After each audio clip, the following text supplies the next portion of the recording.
ইন্না আনজালনাহু ফি লাইলাতিল কদর ওয়া মা আদরাকা মা লাইলাতুল কদর লাইলাতুল কদরি খায়রুম মিন আলফি শাহর তানাজ্জালুল মালাইকাতু ওয়ার রূহু ফিহা বিইذনি রাব্বিহিম মিন কুল্লি আমরিন সালাম হিয়া হাত্তা মাতলাইল ফজর। আমার ভাইজান, আল্লাহ রাব্বুল আলামিন বলেন, এই পৃথিবীর মানুষ, তোমরা কি জানো কদর কাকে বলে? রব্বুল আলামিন কয়, কদরের প্রথম বৈশিষ্ট্য, আল্লাহ রাব্বুল আলামিন কয় ইন্না আনজালনাহু ফি লাইলাতিল কদর। এক নাম্বার, আমি এই রমজানে এই কদরে কোরআন নাজিল করছি। সুবহানাল্লাহ। এবার আল্লাহ তাআলা কয় ওয়া মা আদরাকা মা লাইলাতুল কদর, এই তোমরা কি জানো লাইলাতুল কদর কাকে বলে? এবার রব্বুল আলামিন বলেন লাইলাতুল কদরি খায়রুম মিন আলফি শাহর। আল্লাহ তাআলা কয়, একটা রাত যদি তুমি ভালোভাবে আদায় করো, একটা রাত যদি তুমি রবের গোলামি করো, একটা রাত যদি তুমি ভালো করে কাটাতে পারো, আল্লাহ রাব্বুল আলামিনের বিধিবিধান মায়না যদি কাটায়া দাও, আল্লাহ তাআলা কয় হাজার মাসের চেয়ে আরো দামি বানাইছি। সুবহানাল্লাহ। আম্মা বা'দু ফাআউযু বিল্লাহি মিনাশ শাইতানির রাজীম। বিসমিল্লাহির রহমানির রহিম। ইন্না আনজালনাহু ফি লাইলাতিল কদর ওয়া মা আদরাকা মা লাইলাতুল কদর লাইলাতুল কদরি খায়রুম মিন আলফি শাহর তানাজ্জালুল মালাইকাতু ওয়ার রূহু ফিহা বিইذনি রাব্বিহিম মিন কুল্লি আমরিন সালাম হিয়া হাত্তা মাতলাইল ফজর। সাদাকাল্লাহু মাওলানাল আযীম ওয়া সাদাকা রাসূলুহুন নাবিয়্যুল উম্মিয়্যুল কারীম ওয়া নাহনু আলা যালিকা মিনাশ শাহিদিন ওয়াশ শাকিরিন ওয়ালহামদুলিল্লাহি রাব্বিল আলামিন। আল্লাহুম্মা সাল্লি আলা মুহাম্মাদিন ওয়া আলা আলি মুহাম্মাদ কামা সাল্লাইতা আলা ইব্রাহিম ওয়া আলা আলি ইব্রাহিম ইন্নাকা হামিদুম মাজিদ। আল্লাহুম্মা বারিক আলা মুহাম্মাদিন ওয়া আলা আলি মুহাম্মাদ কামা বারাকতা আলা ইব্রাহিম ওয়া আলা আলি ইব্রাহিম ইন্নাকা হামিদুম মাজিদ। লা ইলাহা ইল্লাল্লাহুল হালিমুল কারীম সুবহানাল্লাহি ওয়া বিহামদিহি সুবহানাল্লাহিল আযীম। সুবহানাকা লা ইলমা লানা ইল্লা মা আল্লামতানা ইন্নাকা আনতাল আলিমুল হাকীম। নেহায়েত কাবিল ইহতিরাম উপস্থিত দেশ ও জাতির কর্ণধার হযরত উলামায়ে কেরাম, অত্র এলাকার বিভিন্ন অঞ্চল থেকে আগত ইসলাম প্রিয় মুসলিম ভাইরা, মহান রব্বে কারীমের দরবারে অসংখ্য গণিত শুকর আদায় করছি, যিনি অত্যন্ত দয়া করে মেহেরবানি করে আমাদের হায়াতটাকে দীর্ঘায়িত করে সুস্থ শরীরে আল্লাহর ঘর মসজিদে বসে কোরআন ও হাদিসের কিছু কথা শোনার তৌফিক দিয়েছেন। এই জন্য আমরা সকলেই পড়ছি আলহামদুলিল্লাহ। মোহতারাম ভাই, আমি আপনাদের সামনে পবিত্র কোরআনে কারিমা থেকে সূরা কদর তেলাওয়াত করেছি। আল্লাহ রাব্বুল আলামিন যেন তিলাওয়াতকৃত আয়াত এবং হাদিসের আলোকে আমাকে ইখলাসের সহিত কিছু কথা বলার এবং আপনাদের সকলকে আমল করার নিয়তে শোনার তৌফিক দান করুক। সকলে বলি আমিন। মোহতারাম ভাই, আমরা জানি দেখতে দেখতে আমাদের কাছ থেকে পবিত্র রমজান মাস বিদায় নিচ্ছেন। মনে হয়েছিল যে রমজান আসবে আসবে এর ভিতর থেকে, কিন্তু এখন একেবারে শেষ প্রান্তে। আগামীকাল থেকে শেষ দশক শুরু হয়ে যাবে। আল্লাহ রাব্বুল আলামিন কিন্তু রমজান যত শেষ পর্যায়ে যাচ্ছেন, রব্বুল আলামিন তত মাগফিরাতের দরওয়াজা উন্মুক্ত করতেছেন, আর আমরা তত দুনিয়ার দিকে দৌড়াচ্ছি। আল্লাহ রাব্বুল আলামিন রমজানে যত সময় শেষ দিকে যায় তত গুনাহগারকে মুক্তি বেশি করে দিতে থাকেন, আর আমরা তত দুনিয়ার কাজে ব্যস্ত হতে থাকি। বিষয়টা আপনি একটু চিন্তা করে দেখেন যে যিনি আমাকে দিবেন তো তিনি কত পরিমাণে দেওয়ার জন্য প্রস্তুতি গ্রহণ করছেন, আর আমি তো নিতে পারতেছি না। যদি এমন বলা হইতো যে জেটাগ্রাম এই মাদ্রাসার মাঠের নিচে 10 কেজি স্বর্ণের কয়েকটা বার আছে, এখন যারা উড়ায় নিতে পারবো তাদেরই। তা আপনি চিন্তা করে দেখেন কি পরিমাণের লোকজন এখানে জড়ো হইতো মাটি খুঁড়ার জন্য। তখন তো মসজিদের সভাপতিকে, সেক্রেটারিকে, তারা তো বয়স্ক মানুষ, আয়া সিরিয়ালি পাইতো না আমার যন্ত্রণায়। অথচ আল্লাহ রাব্বুল আলামিন তো পরিষ্কার ঘোষণা দিয়ে দিয়েছেন। আমি যে আয়াতগুলি তেলাওয়াত করেছি, আল্লাহ রাব্বুল আলামিন পরিষ্কার ঘোষণা দিয়েছেন যে রসুল আপনি তাদেরকে জানায়া দেন। আল্লাহ তাআলা কয়, রসুল আপনি তাদেরকে জিগান না যে তোমরা জানো কি কদর কি জিনিস। আল্লাহ তাআলা নিজেই জিজ্ঞেস করেন যে তোমরা জানো কি কদর কাকে বলে। অতঃপর আল্লাহ রাব্বুল আলামিন বলেন, শোনো, এই যে রমজান মাসের যে কদর দেখতেছো, এর প্রথম বৈশিষ্ট্য হলো আমি কিন্তু এই দিনে কোরআন নাজিল করেছি। সুবহানাল্লাহ। মনে মনে ভাবতে পারেন, হুজুর আমরা তো জানি যে 23 বছরে নবীজির কাছে কোরআন নাজিল হয়েছে। আল্লাহ রাব্বুল আলামিন গোটা কোরআনকে আসমানে ওই সময়ই নাজিল করেছেন, পুরা কোরআন। ওখান থেকে জিবরাইল যখন যা প্রয়োজন হয়েছে আস্তে আস্তে করে নবীজির কাছে পৌঁছেছে। রমজানের শেষ দশকে আল্লাহর রসুল সাল্লাল্লাহু আলাইহি ওয়াসাল্লাম ওনার জীবনে কোনোদিন কদর থেকে মাহরুম হন নাই। কারণ নবীজি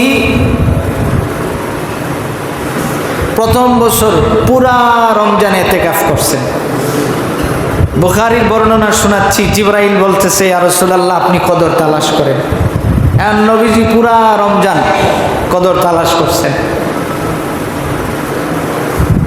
পরে বলতেছে না, আপনি শেষ 20 দিন করেন। তো নবীজি 20 দিন তালাশ করলেন। শেষে জিবরাইল কয়, রাসূল আপনি শেষ দশকে আপনি তালাশ করবেন। তো নবীজি শেষ দশক ইতিকাফ কখনো ছাড়েন নাই। আল্লাহর ঘর মসজিদ থেকে কখনো দূরে যায় নাই। আপনি দেখেন, আপনি যদি কোনো বাড়ির মেহমান হন, ধরে নিন আপনি আপনার বিয়ের বাড়িতে বেড়াইতে গেছেন। বেড়াইতে যাওয়ার পরে আপনার খুব ঘুম পাইছে, আপনি ঘুমায় গেছেন। আপনি সারা রাত ঘুমায় রয়েছেন, কিন্তু রাতের বেলায় খাবারের আয়োজন যখন হয়, বিয়াই তো জানে যে আমার বিয়াই কিন্তু আমার বাড়িতে আছে, আপনার জন্য রাইখেই কিন্তু তিনি খাবেন। দুনিয়াটা যদি এমন হয়, আপনি যদি আল্লাহর ঘর মসজিদে ঘুমায়ও থাকেন, হাদিসের মধ্যে রসুল কয় আল্লাহ রাব্বুল আলামিন ফেরেশতাদেরকে বলবে যে ওর সমপরিমাণে ভাগ রাইখা দাও। সুবহানাল্লাহ। কাজেই যারা মসজিদে ঘুমায়ও থাকে তারা কদর থেকে মাহরুম হয় না। ওই যে আজকের রাতের থেকেই তো শুরু, বেজুর রাত্রিগুলির থেকে তালাশ করা। নবীজি বলছেন তুমি তালাশ করো। মোহতারাম ভাই, আপনি শুধু একটা জিনিস বুঝেন, আল্লাহ রাব্বুল আলামিন যে আমাদেরকে কত সহজে জান্নাত দিতে চাচ্ছেন, কত সহজে আমাদেরকে মুক্ত করতে চাচ্ছেন, জাহান্নাম দেওয়ার জন্য আখিরি নবীর উম্মত না। এটা আপনি আরো সহজে বুঝবেন। আপনাকে আমি একটা হাদিস শোনাই, মুসলিম শরীফের হাদিস শোনাচ্ছি। আল্লাহর রাসূল সাল্লাল্লাহু আলাইহি ওয়াসাল্লাম বলেন, হুমা ইয়াসিরু ওয়া মান ইয়ামাল বিহিমা কালিল। নবীজি বলেন, সাহাবীরা শোনো, এমন দুইটা আমল আছে একদম ছোট কিন্তু তার ফজিলত অনেক বেশি। সুবহানাল্লাহ বলেন। যে আমল দুইটা একদম ছোট, ফজিলত অনেক বেশি, কিন্তু করুণার সংখ্যা খুব কম। সাহাবী প্রশ্ন করছে, ইয়া রাসূলুল্লাহ, এটা আমার বুঝে আসছে না। কাম যদি শর্ট হয় তো করার লোক তো বেশি থাকার কথা, কম কেন? এবার নবীজি জবাব দিলেন, কম কেন জানো? কারণ হলো, কোনো বান্দা যখন, নবীজি তখন আমলগুলি বলতেছেন যে শোনো, আমল হলো একটা, যে আপনি যখন নামাজের পরে সালাম ফিরায়া 10 বার পড়বেন সুবহানাল্লাহ। কয়বার? সবাই বলেন কতবার? 10 বার। আলহামদুলিল্লাহ পড়লেন 10 বার, আল্লাহু আকবার পড়লেন 10 বার। খুব বেশি কষ্ট হয়েছে? কয়েক ঘন্টা সময় গেছে। আপনি সালাম ফিরানোর আগেই দেখবেন মনে হইব খেতে যে সার দিতাম গেছিলাম, বস্তাটা তো রাইখাইছি, সরে যদি লয়ে যাবে। মানে সালাম ফিরেই আপনি দৌড়, দোকানের ক্যাশটা যে লাগাইছি তালাটা দিতাম মনে আছে। মানে এমন কাজ আপনাকে ইবলিস রেডি করে দিব যে আপনি যে 3 বার 10 বার করে পড়বেন আপনি ভুলে যাবেন। তো রাসূল কয় যে এই কাজটার ফায়দা এত বেশি যে আপনার ডান কাঁধে যে ফেরেশতা আছে তিনি সর্বনিম্ন কতবার লিখেন? 10 বার। ভুলে গেলেন? কতবার লিখেন? 10 বার। আপনি একবার বলছেন সুবহানাল্লাহ, তিনি লিখছেন কতবার? বলেন কতবার? তাহলে আপনি পড়লেন 30 বার। প্রতি নামাজের পরে 10 বার করে হলে কতবার হয়? 30 বার। 10 বার সুবহানাল্লাহ, 10 বার আলহামদুলিল্লাহ, 10 বার আল্লাহু আকবার। সময় লাগবে 1 মিনিট। আপনি পড়লেন 30 বার, ফেরেশতা লিখলো কতবার? 150 বার। সুবহানাল্লাহ। বলেন কতবার লিখলো? সবাই বলেন কতবার? 150 বার।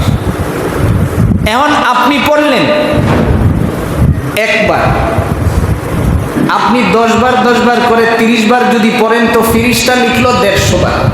5 ওয়াক্তে নামাজের পরে আপনি পড়লেন, 5 30 কত হলো?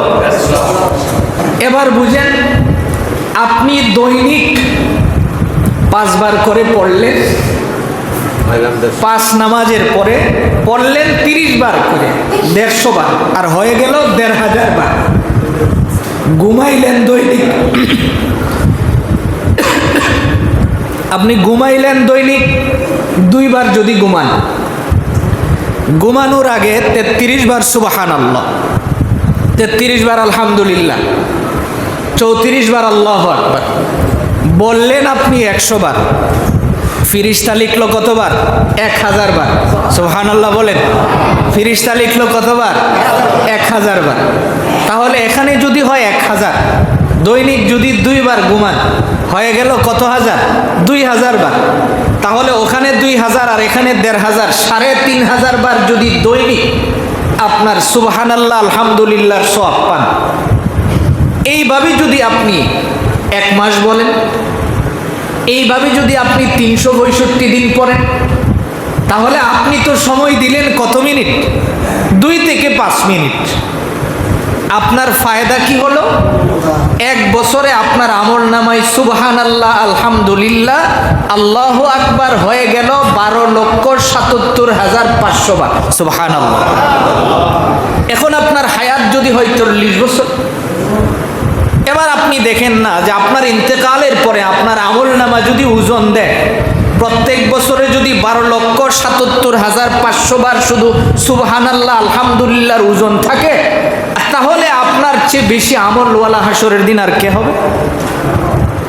এই জন্যে রসুল কয়, দেখো আমলটা একেবারে ছোট, কিন্তু করার লোকের সংখ্যা একেবারেই কম। কেন কম? ওই যে আপনি সালাম ফিরানোর আগে ইবলিস আপনার অনেক কাম ধরাই দিছে। আপনি সালাম ফিরানোর আগেই তো অনেক কাজ ধরাইয়া দিছে আপনাকে, যে আপনার অনেক কাজ অসম্পূর্ণ রয়ে গেছে, আপনি গেলে করবেন। তাহলে এই কাজটা তো একদম শর্ট সময়ে। আচ্ছা, আমরা কি ওয়াদাটা করতে পারি না ইনশাআল্লাহ যে আজকের পরে এই আমলটা আমার জীবন থেকে কোনোদিন ছুটবে না?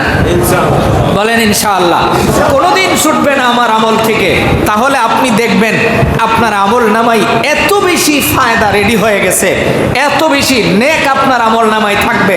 তা আপনি জান্নাতে যাবেন না তো যাবে কে? আপনি জান্নাতে যাবেন না তো যাবে কে? আল্লাহর নবী বলেন, শোনো, তোমাদের জন্য শুধু এটা স্পেশাল।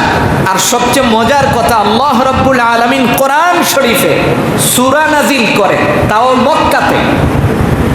যেই সূরাটা আমি তিলাওয়াত করেছি, এই সূরাটা মক্কাতে নাজিল হয়েছে। মক্কার অধিকাংশ সূরাগুলি বিধিবিধান সম্বলিত নয়, খালি ফায়দা সম্বলিত।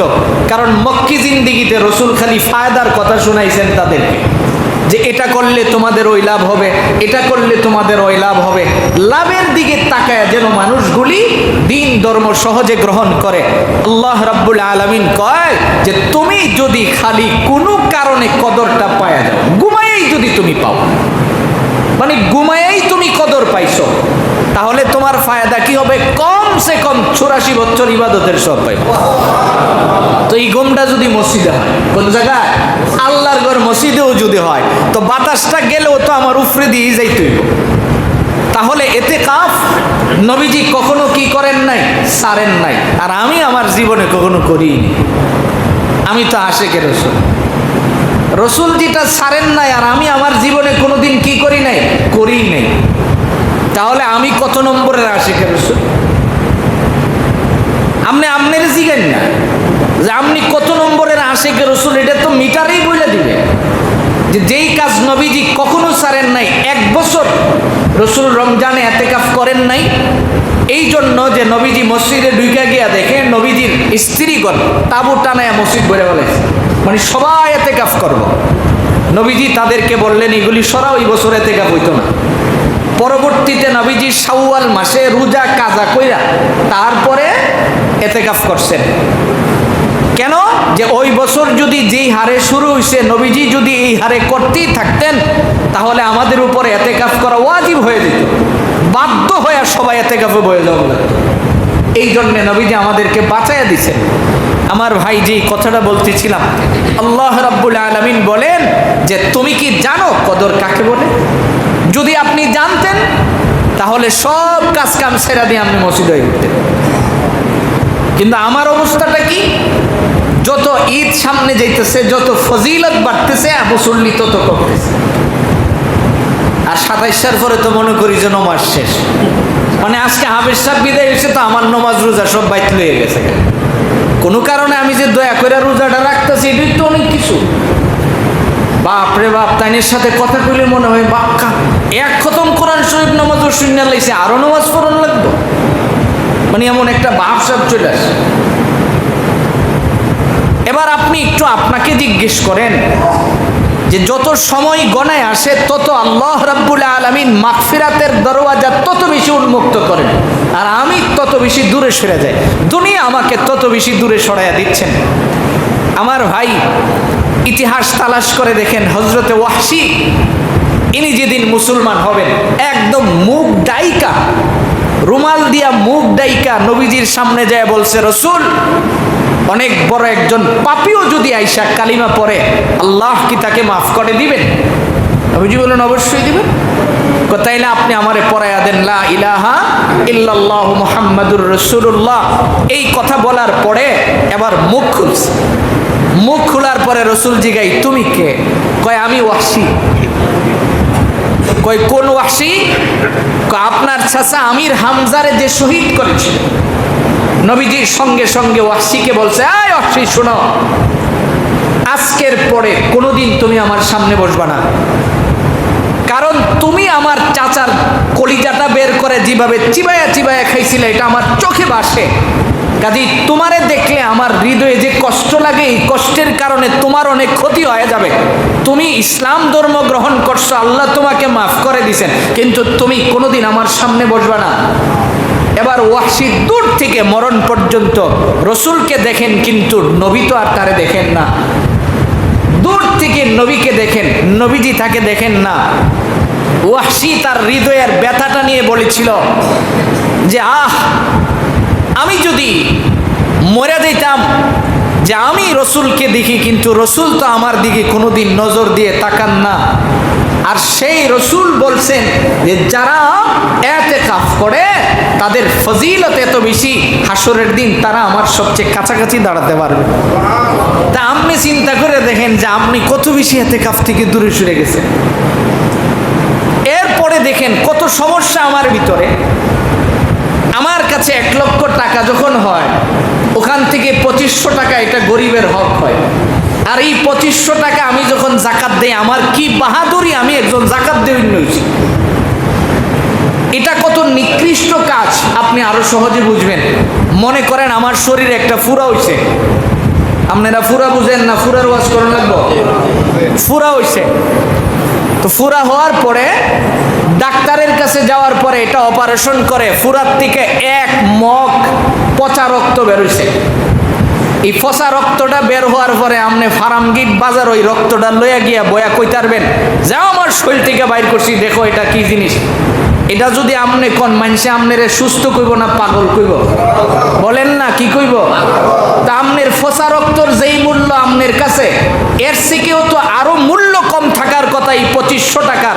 কারণ যেই 2500 টাকা আপনার 1 লক্ষ টাকাকে বৈধতা দিচ্ছে, জায়েজ করতেছে, যেই টাকাটা 1 বছর আল্লাহ রাব্বুল আলামিনের জিম্মায় ঢুকাইতেছে, তা আপনি এই টাকা লইয়া কি বাহাদুরি মাদ্রাসায় দিবেন? আর কত প্রশ্ন যে আপনারা দিমুকির লিগা লোকজনে উফরে পড়ে আমার। আপনি এই যে চিন্তাটা আপনার ভিতরে, আপনার তো উচিত ছিল সে আমার এই টাকাটা নিয়ে আমারে দায় মুক্ত করতেছে, আমি বাঁচতেছি তার দেওয়ার কারণে, তো শুকরিয়া আদায় করার কথা। আপনি যান, আমি তো ঘুরে ঘুরে দেখেছি, আপনি কুয়েতে যান, আপনি জাকাতের টাকা দেওয়ার লোক পাইতেন না। তাহলে আপনি টাকা বৈধ করবেন কয়? রাষ্ট্রীয় কোষাগারে সেখানে ব্যবস্থা রাখা আছে, আপনি জমা দিবেন। আর আপনি মনে করতেছেন আমি 25,000 টাকা জাকাত দিলাম বা 40,000 টাকা আমি জাকাত দিলাম, অথবা আমার 1 লক্ষ টাকা হয়েছে, আমি 2500 টাকা ফগড়লে কি বাহাদুরি যে আমি জাকাত দিতেছি। আর এটা তো আমি আমার মালটাকে পবিত্র করতেছি। সেম আপনি যখন ফিতরা দিবেন, তো এটা তো আপনি আপনার জানের সাদাকা, আপনি আপনার রোজা যে রাখলেন এটার সাদাকা হিসাবে, যে আল্লাহ যেন এই রোজাটাকে কবুল করে, তো এটাকে তো যত তাড়াতাড়ি দিয়ে দেওয়া।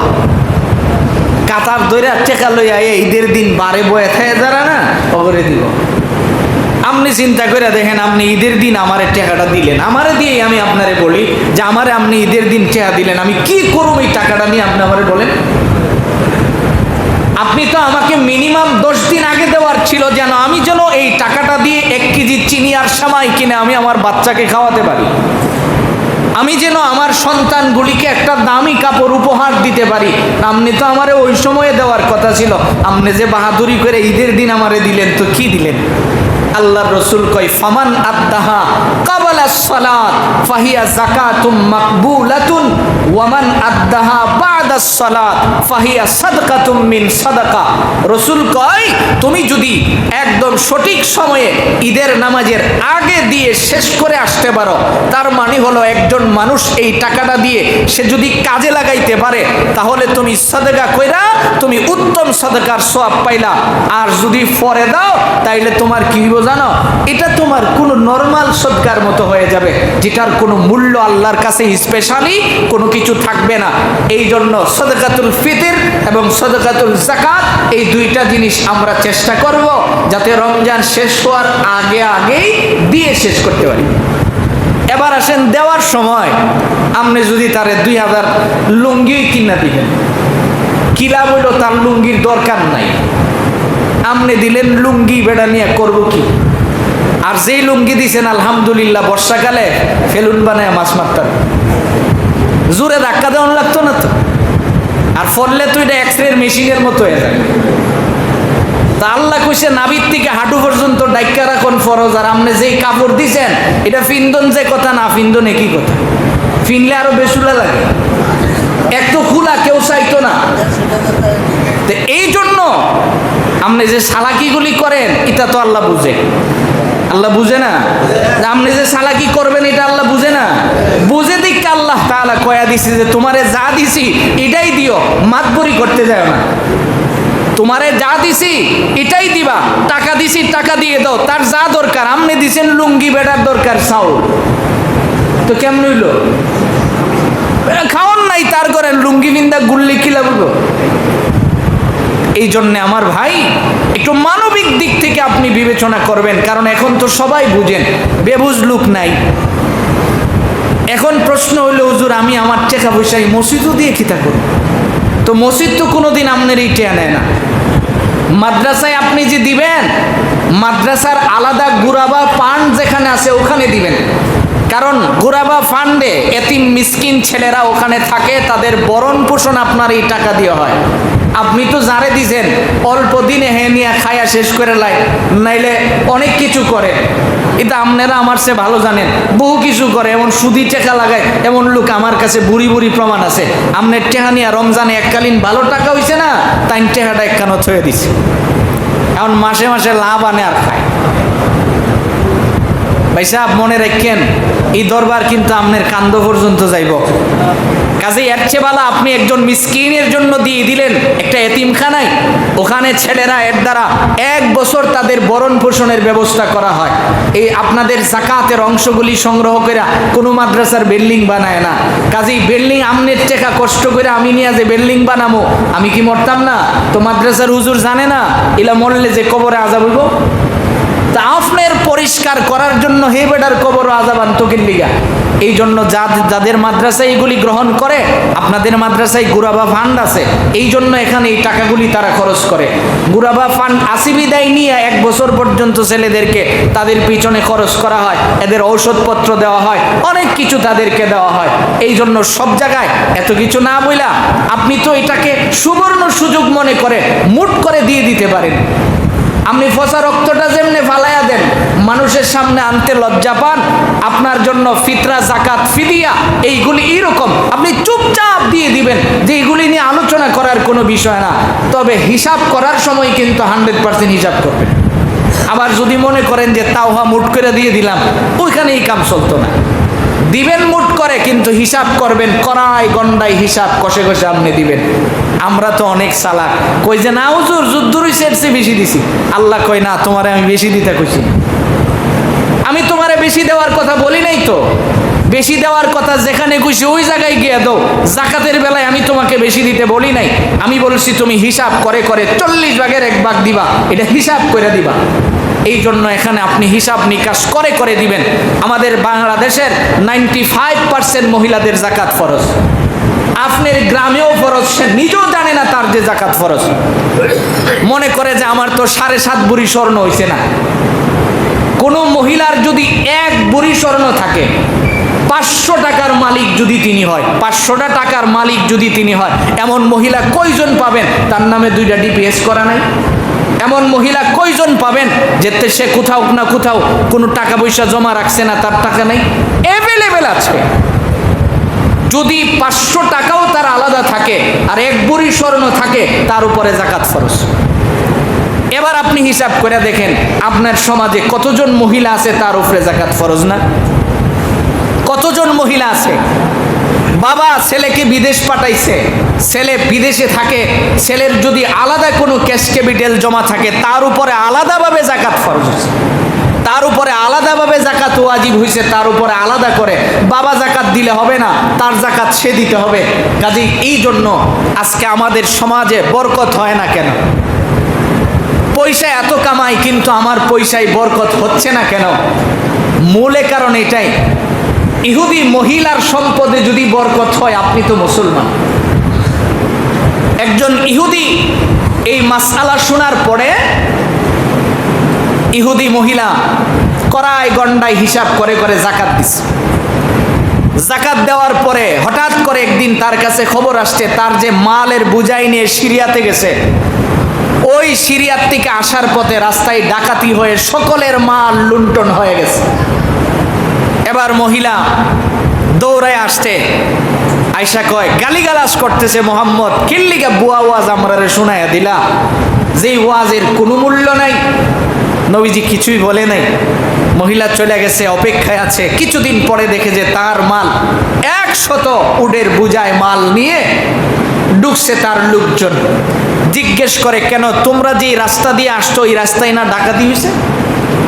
এমন সময় তাদের লোকেরা বলতেছে, ম্যাডাম শুনেন, ডাকাতি ঠিকই হয়েছে, কিন্তু ডাকাতি যে হয়েছে যেই জায়গায়, একটু আগে আসার সময় আমার প্রথম যে ঘোড়াটা উটটা ছিল, এই উটের পাটা গর্তের ভিতরে পড়ে যাওয়ার কারণে উট বৈশা গেছে। তো উটের কমান্ডিং সিস্টেম হলো সামনের উট যেইভাবে চলে, পিছনে যদি 1000 উট থাকে সেম সিস্টেমে চলে। তো আমি আমার প্রত্যেকটা উট পিছনে বৈশা গেছে, আমি যতই চাবুক মারি সে তো নড়ে না। 1-1.5 ঘন্টা পরে চাবুক মারতে মারতে এরপরে উঠছে। এদিকে খবর আসছে সামনের লোকগুলির সাথে ডাকাতি হয়েছে।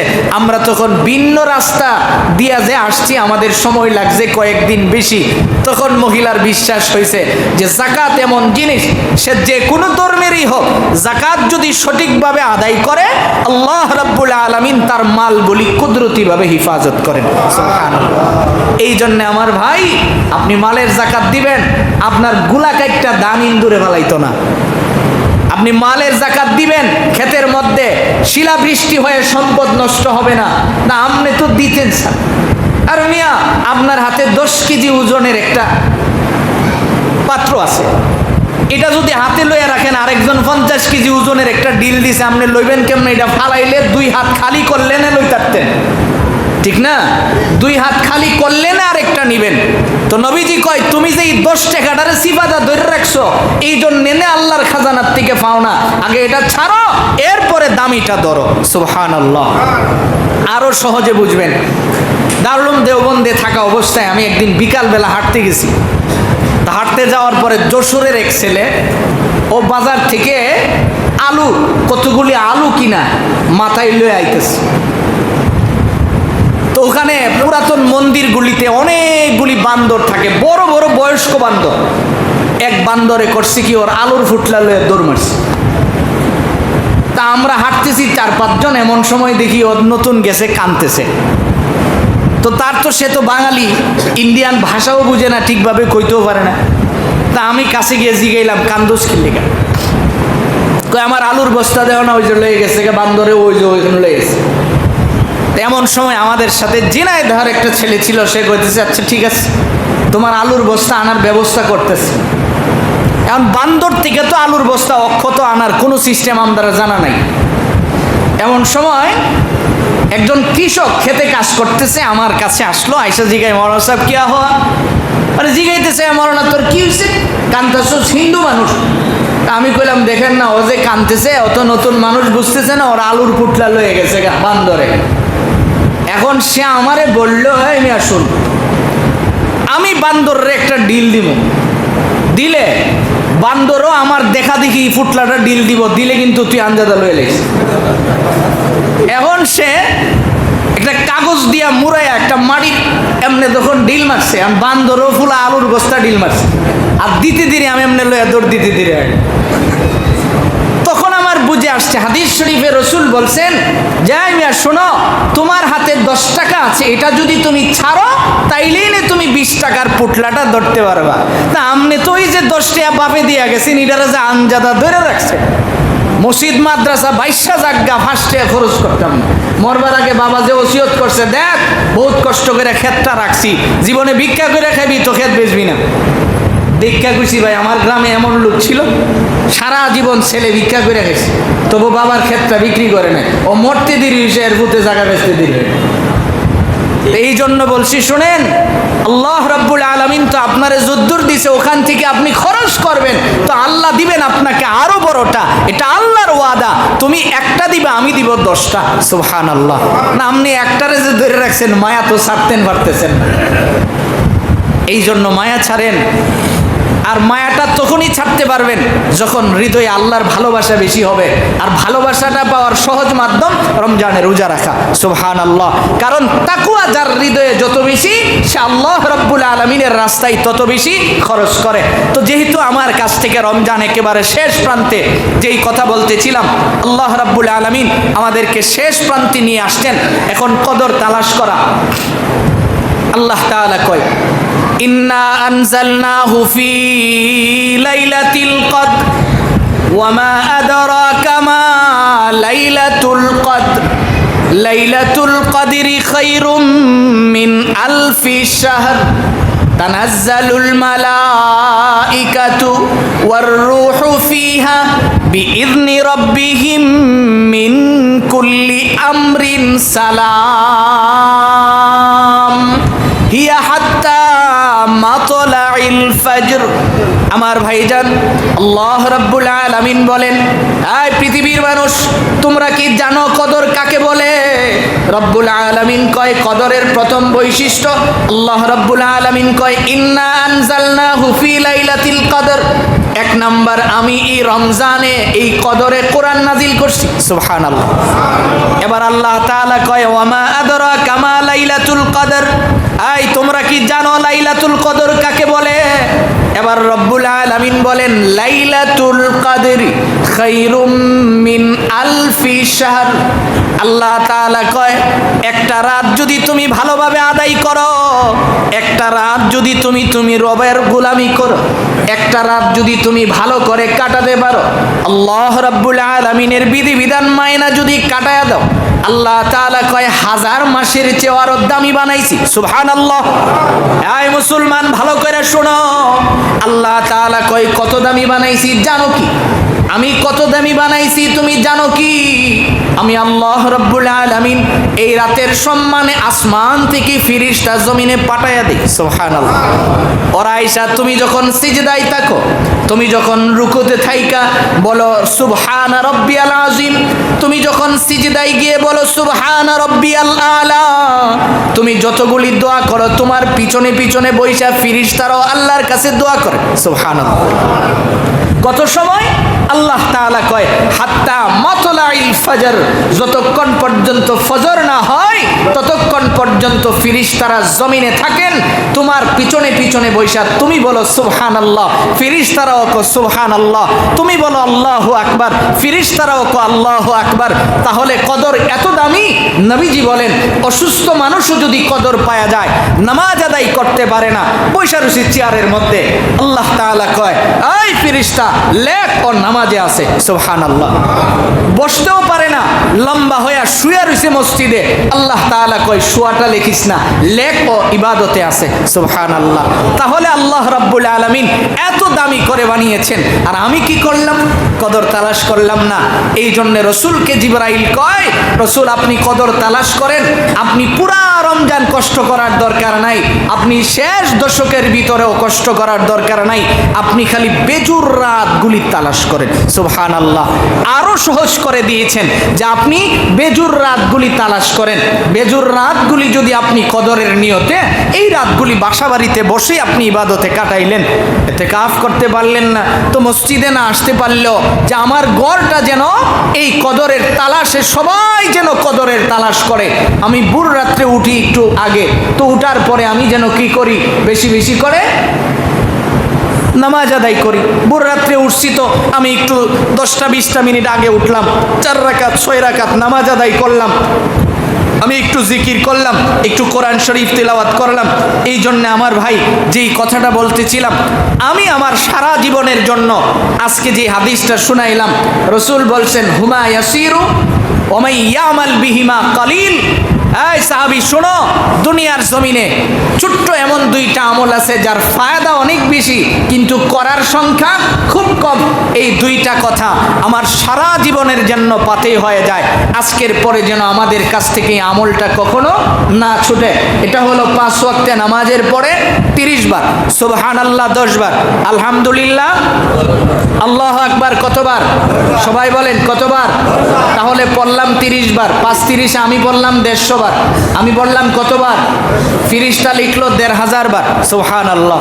আমি বললাম 150 বার, ফিরিস্তা দিল 1500 বার। এবার ঘুমানোর সময় 33 বার সুবহানাল্লাহ, 33 বার আলহামদুলিল্লাহ, 34 বার আল্লাহু আকবার, পড়লাম 100 বার, ফিরিস্তা লিখলো 1000 বার। কারণ হলো আমি একবার বললে ফিরিস্তা লিখে কতবার? 10 বার। তাহলে আমি 2 টাইম ঘুমাইলাম, আমি পাইলাম 2000 বার, ওখানে পাইলাম 1500 বার, তাহলে 3500 বার প্রত্যেক দিন আমার আমল নামাই সুবহানাল্লাহ, আলহামদুলিল্লাহ, আল্লাহু আকবারের আমল থাকে। দেখা যায় আমি যদি এক বছরে পাই 12,77,500 বার, আমার যদি 40 বছর হায়াত হয়, তাহলে কত কোটি বার আমার এই শব্দগুলি বলা, আর এই শব্দগুলি যদি আমার আমল নামায় থাকে, আমি তো বিনা হিসাবে জান্নাত পাবো ইনশাআল্লাহ। এই জন্যই আমল দুইটা করবো ইনশাআল্লাহ, নিজেও করব, আমাদের সন্তানগুলিকেও শিখাবো, আমাদের স্ত্রীকেও আমরা শিখাবো, পারবো না ইনশাআল্লাহ?